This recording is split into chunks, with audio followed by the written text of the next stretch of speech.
आज मुंबईमधील मातोश्रीवरती शिवसेनेच्या उद्धव ठाकरे यांची पत्रकार परिषद पार पडली। यावेळेला हिंदुत्वाचा मुद्दा समोर आणत त्यांनी मोदींवरती निशाणा साधल्याचं पाहायला मिळालं।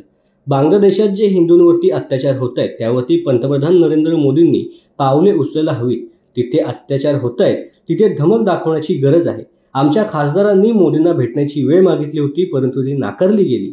पंतप्रधान खूप व्यस्त आहेत त्यामुळे कदाचित बांगलादेशामधील हिंदूंवरील अत्याचार त्यांच्या निदर्शनात आले नसतील असं देखील मत त्यांनी व्यक्त केलं। बांगलादेशामध्ये ही बातमी महाराष्ट्र टाइम्सची आहे। इस्कॉनचं केंद्र, इस्कॉनचं मंदिर जाळले तरी आपण गप्प आहोत।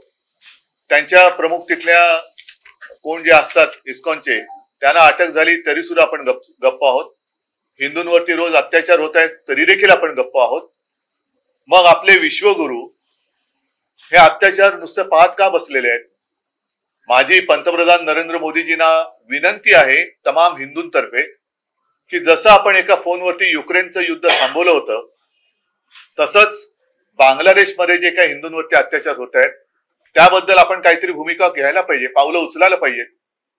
कारण इथे नुसतं बटेंगे कटेंगे फटेंगे वटेंगे असं करून काही उपयोग नाहीये। जिथे काही नाहीये तिकडे छाती फुगवून दाखवण्यात काही अर्थ नाहीये, पण जिथे अत्याचार होत आहेत त्यांना आपली धमक दाखवण्याची आज गरज आहे। आणि त्याच्यासाठी आपण काय करणार आहोत? कारण काल आमच्या खासदारांनी माननीय पंतप्रधानांच्या भेटीची वेळ मागितली होती पण त्यांना ती नाकारण्यात आली। कारण मी सांगितलं होतं की रितसर आपण जाऊन पंतप्रधानांना एक पत्र द्यावं आणि त्यांचे व्याप खूप आहेत।